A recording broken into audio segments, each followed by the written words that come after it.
They made 2 movies about a girl being tall? Netflix, what are we doing here? Seriously, I question why I spend my Sundays doing these. Hola everyone, Nando here. Okay, let's just get the gist of this quickly. I make videos every single week, mostly relating to watching these really questionable bad movies, and it's just got me thinking, hey, why not suffer more and watch more of these? And so I scrolled, and scrolled, and scrolled, up until all my soul searching has been stopped as I was given the recommendation to watch Netflix's 2019 film, Tall Girl. A movie that I did not know had a sequel. Like, I was there when this movie dropped. I was there watching every single commentary video, just tearing this movie to shreds.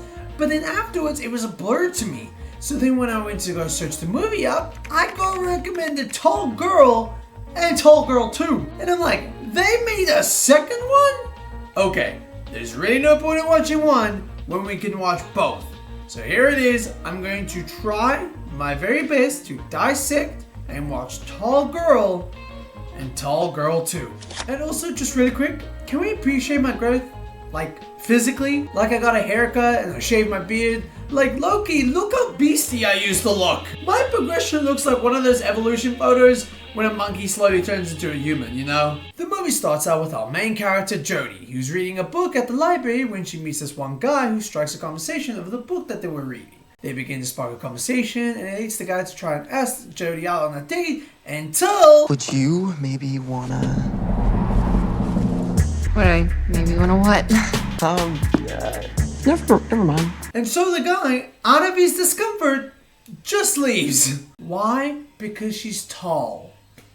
You could really call her a tall girl. Oh my gosh, that's the name of the movie! Okay, first off, I just want to mention, this shot is hilarious. The guy's reaction to how tall she is and how Jodie's posture, I don't know why, it just reminds me of Slender Man. I don't want to say it's because she's tall. Maybe it is, but for the most part, it's just the structure of how she stands and her expression is just all like...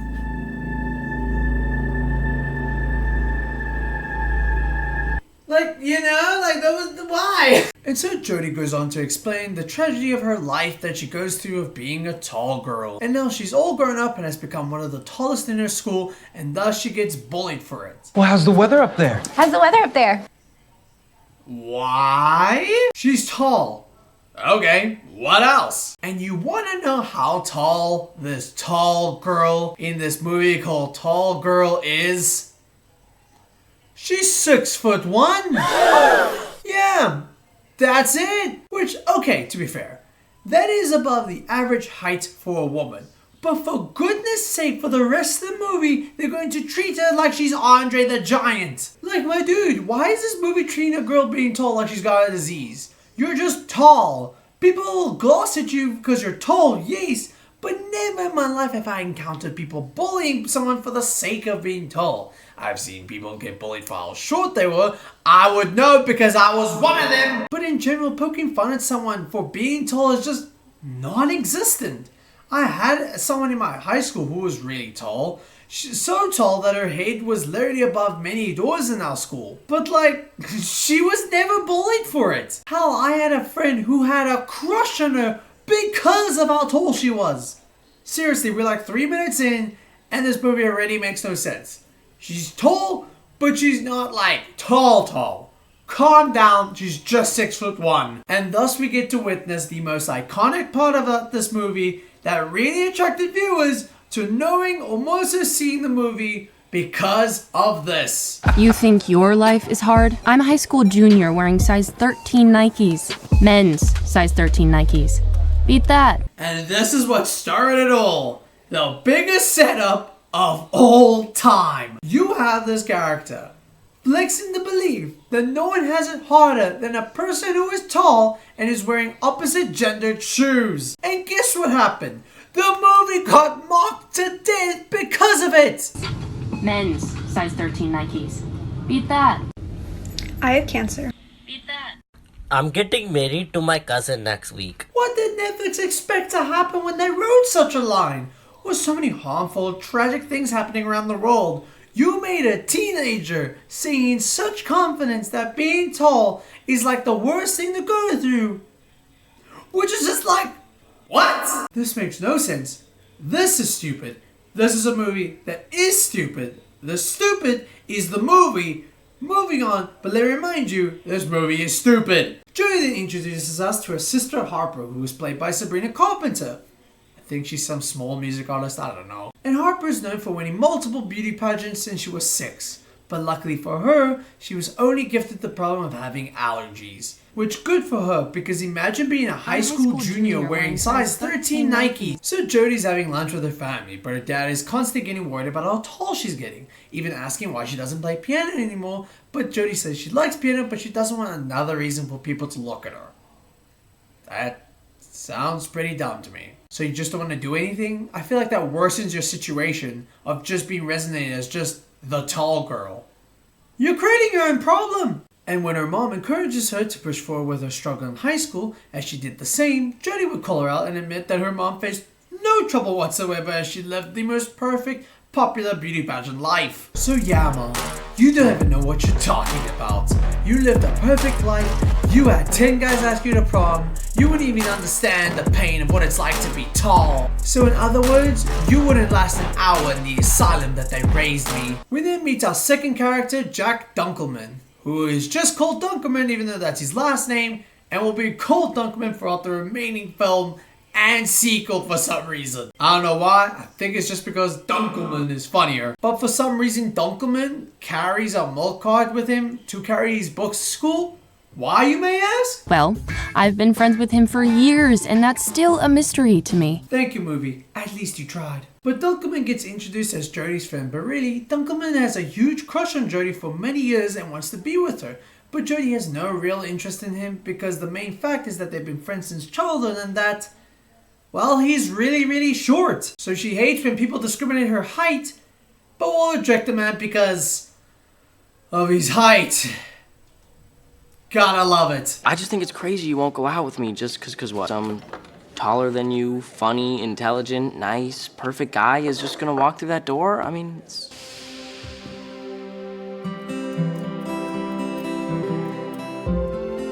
Oh my gosh, a tall and perfect looking guy just entered the room as he said that. And thus we meet Stig, who is a foreign exchange student from Sweden, and everyone in class is already crushing on him, especially Jodie herself. Another character we meet is Kimmy, who is Jodie's personal childhood bully, and she's always mocked her for her height. But her intention thus far is to try and hit on the new student. Dunkelman tries to go and get picked up by his mom, but it turns out that his mom announced to him that Stig is going to be living with them for the time being, as they are his host family. And Dunkelman, he's just so thrilled about the news. Oh, Stig, buddy, we're gonna have to ship you back, man. You know what? What better way for him to experience what America's all about than for us to just kick him out of it? Christ, dude, okay. Bro did nothing to you. You just existed and you were already telling him to go back to where he came from. Dear Lord! But one night Jodie gets a call and it's Stig, and he asks Jodie if she'd like to go with him to the homecoming dance. She's in a little panic, but she accepts it. But it turns out it was just Kimmy and her friend pulling a prank on her, and they just continue to bully her, leaving Jodie to just break down in tears. Also, it's late at night. Why the hell is Kimmy still at that school? The next day rolls around, and while Jodie's walking around in school, she recognizes that her bullies are walking quite close or about to reach her in a close range. So to avoid that, she enters into a room to which leads her to bump into Stig! What a coincidence! Stig is busy in the room as he's trying to learn piano, and with Jodie having some expertise regarding piano, she would then approach and listen to Stig on how to do it. They bond and find out that they have a love for piano and musicals and even sing a song together, but it all ends abruptly as Kimmy comes in to take her boyfriend Stig while also threatening Jodie to not do anything as Stig is now her man. They had like 3 interactions with each other in the film and they're already together. That is so high school. And then we get to the scene where Jodie's dad, to make his daughter comfortable for the fact that she's really tall, he brought a tall people club into their house to help Jodie fit in. What? She doesn't need to fit in by mixing in with tall people. She just needs to be around people that don't mock her for her height. Seriously, stop making being tall sound so problematic. It's not. And another funny thing is when you can see the shot of where a member of the tall club comes in to admit to the dad on how being tall sucks, and you can see around this shot that her head can easily breeze past this open door frame. But within seeing that problem, the woman had to stand up on her tippy toes just so her head could collide on the door frame. But even that doesn't help, as her hat was the one that got hit with the frame, not her own head. But then the movie had to add a sound effect to make as if she got hit by the door frame. Ow! Apparently when you wear headwear and that headwear collides in hard contact with someone, you, the person wearing it, even though your body made no physical contact with the hit, the hat will still somehow transfer some of that pain to make your body feel it. And then Jodie's busy Googling treatment for potential surgery on height reduction, and then she says, Why couldn't I have just been normal? oh my gosh, you are normal. You are just over the average height of a person. That's it. You're not dying. This is not a disease. Kim, there's people that are dying. You are tall.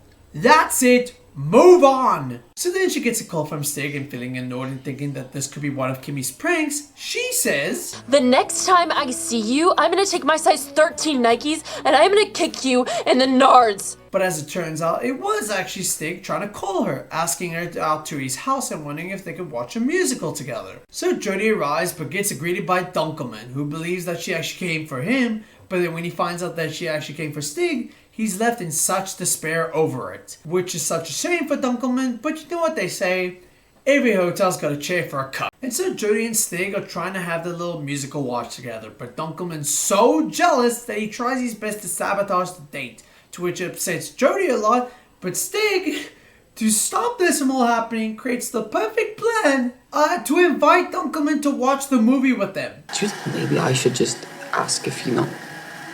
Yeah. Hey, Dunkers! Do you want to watch the movie with us? The woman was too stunned to speak.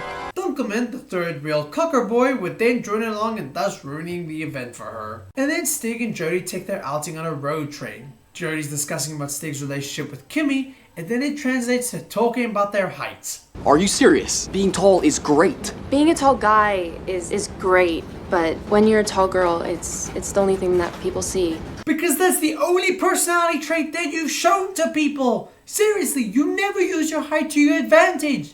Do a sport or something. Basketball would love to have you, but yet you do nothing else but talk about your height. Seriously, what did you expect? It truly reminds me of this one TikTok I saw. Every single time I tell someone I'm a baker, they go, oh, what's your favorite thing to make? What's up, everybody? My name is Beth the Baker, and I make videos about baking things. Oh, that's cool. What kind of things do you like to bake, Beth the Baker? I honestly cannot believe you would ask me something like that. Like, seriously, what is wrong with... Susan Stig compliments Jodie on how she's not just a tall girl. She's more than that. She's smart, beautiful, blah, blah, blah. The niche compliments that you've heard a lot in these romance films. And so Jodie leads herself to kissing Stig, but when she tries to apologize, Stig would stop her and admit that he's not sorry, and then it leads to Stig kissing Jodie herself. And with this guilt, Stig admits to Dunkelman that he cheated on Kimmy by kissing Jodie.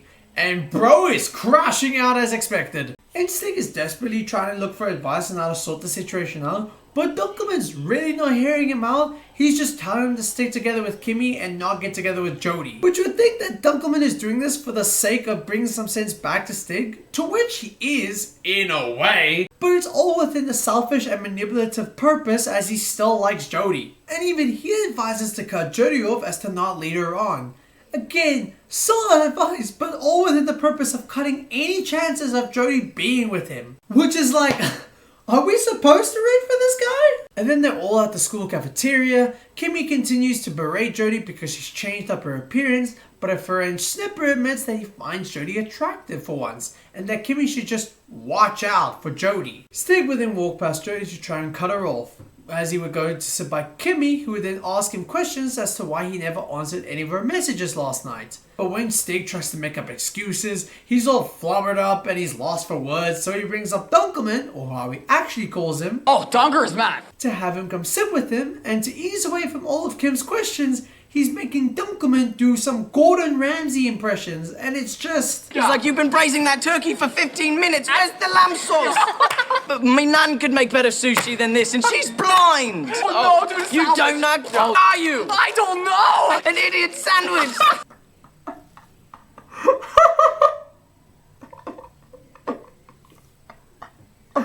Oh, Oh, that was so hard to watch. So then Jodie confronts Dunkelman on what had happened and questions if Stig made any mention of her, and that's when Dunkelman confessed of what he did, advising Stig to stick to his relationship with Kimmy. Both Jodie and Dunkelman have a little argument until... You may find this hard to believe, but I care about you, and I just want to make sure that you don't get hurt.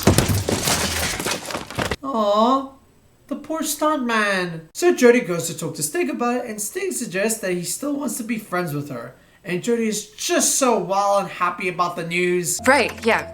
Friends like, let's just forget that we kissed and move on like nothing ever happened. Yeah, we could do that, right? She seems fine. So everyone's at a parade, and Kimmy comes up to invite Jodie to her party as Snipper now has an interest in Jodie. And Kimmy wants her to come as her way of wanting to, in quote, make something up to her. And Jodie's so up in her own head about this whole thing that it leads her to have a back and forth argument with her own best friend, who is quite reasonable in her arguments, saying that she shouldn't go because that group, especially Snipper, who has always bullied her and now he likes her for some unquestionable reason, pointing out how Jodie wants to go to a party even though they had tickets to go together to an event that's happening on the exact same day as the party.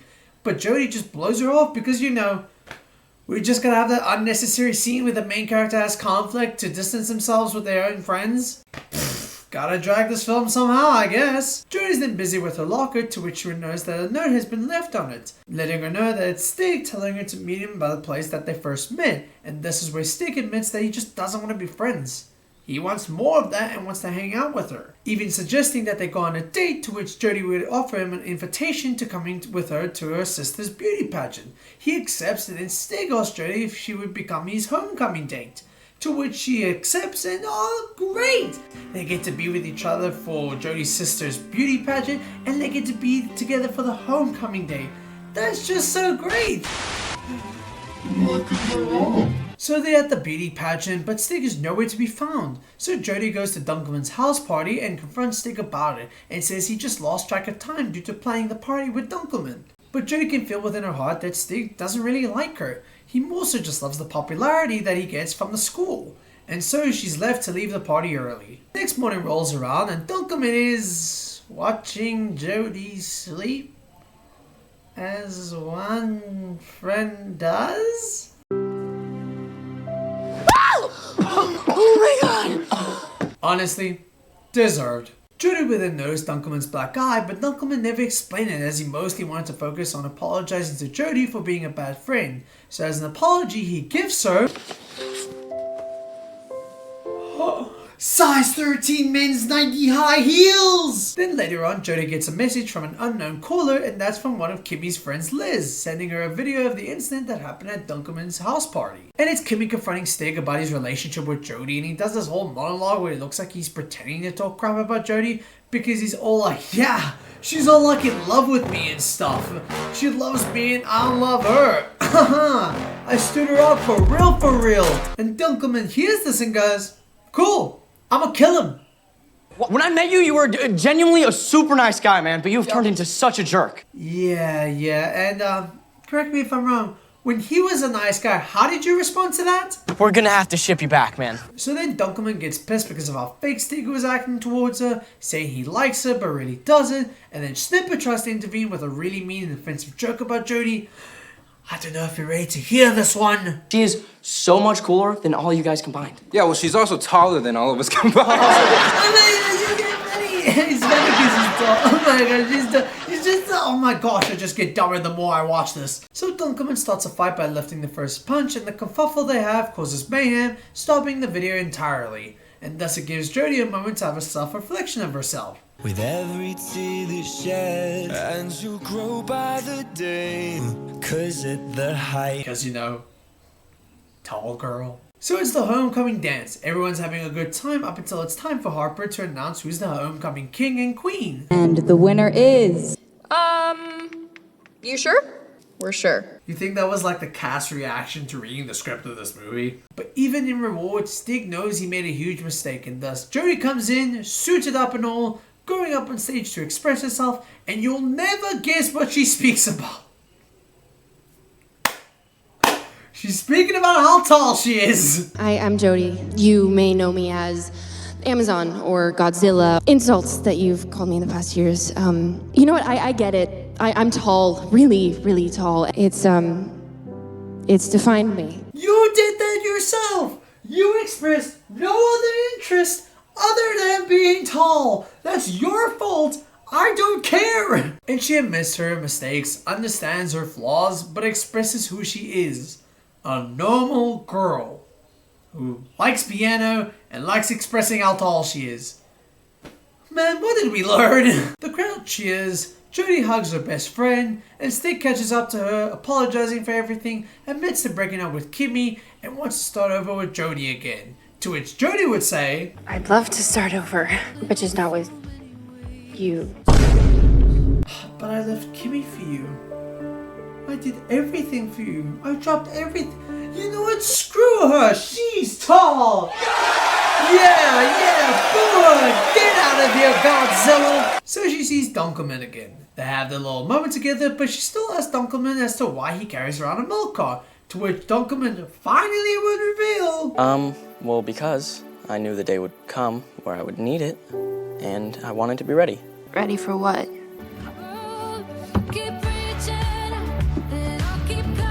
You waited 10 years for that? Really? For that? Jodie, do you just not feel weird that your own friend has been manifesting a kiss from you since you were kids and carrying around this milk cart? And they kissed to close it off. Wow, what a lovely ending. That ending truly saved and cheered up my mood and how I felt around this movie. The only thing that we can control is how we deal with it. We can lay low, or we can stand tall. Oh my gosh, shut up! And that was Tall Girl. That was so dramatic. Making a near 2-hour runtime over a problem that doesn't even exist. Honestly, Netflix, that's impressive.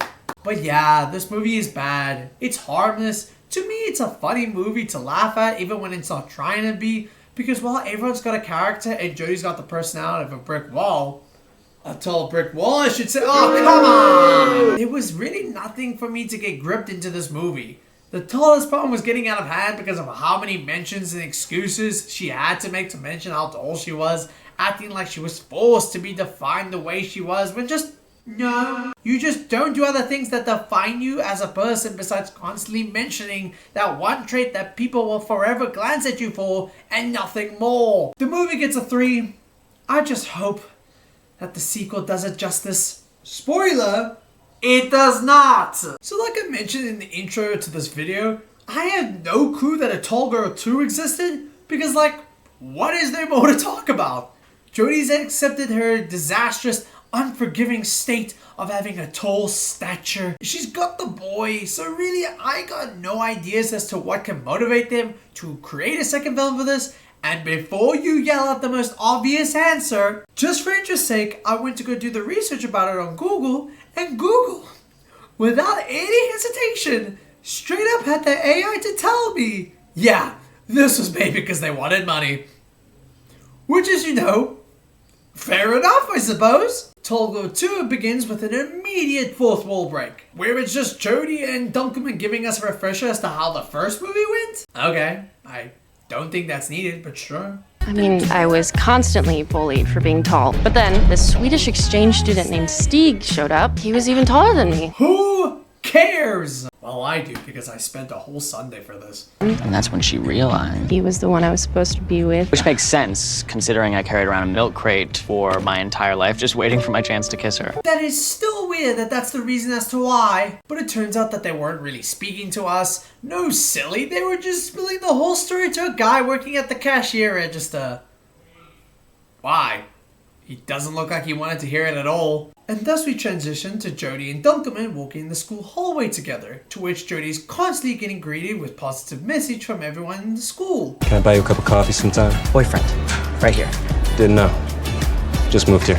Keep moving. Gosh, if he was a foreigner, I hope Dunkelman doesn't find out. We're gonna have to ship you back, man. And so Dunkelman and Farida both celebrate Jodie for writing her name down into audition for this musical called Bye Bye Birdie. But then Stig comes in wanting to know what's happening, but everyone but Jodie gave him an attitude for coming to them.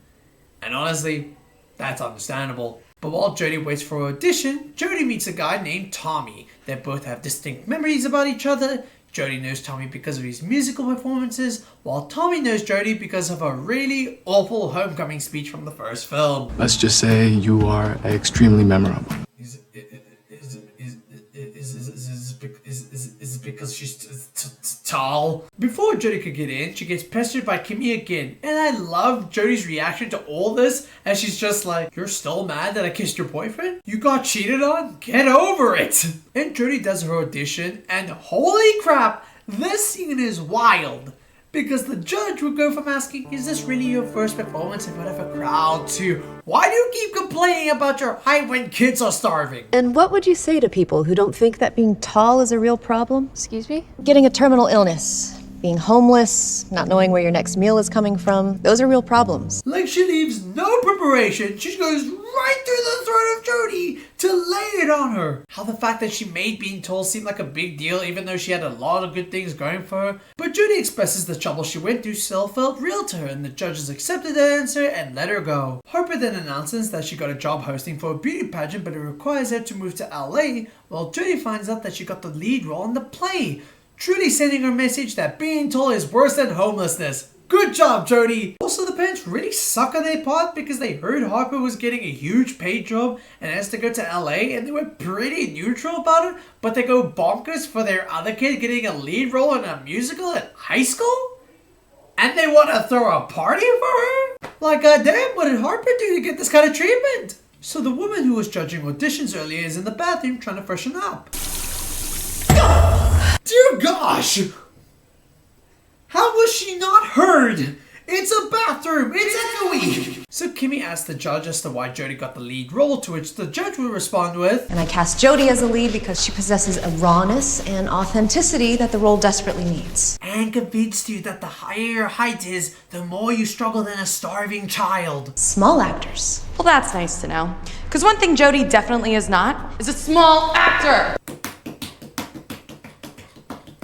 Do you get it?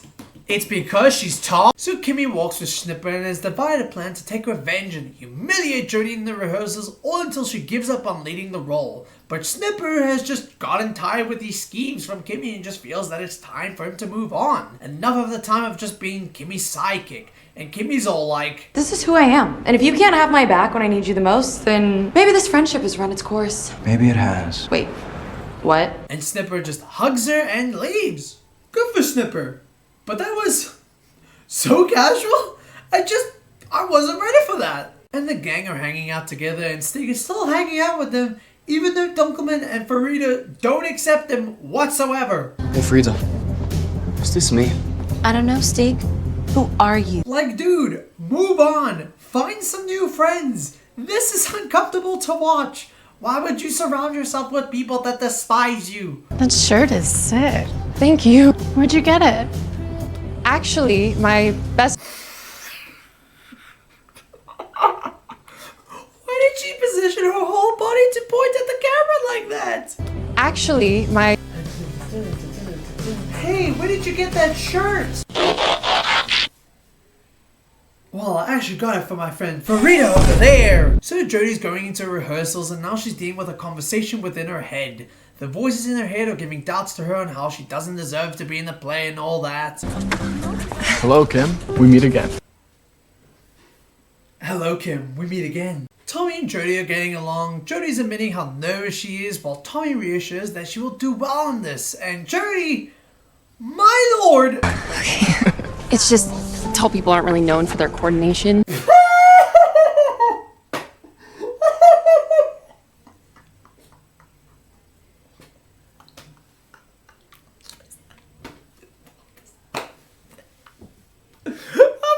What does that even mean? Tall people aren't known for coordinating well?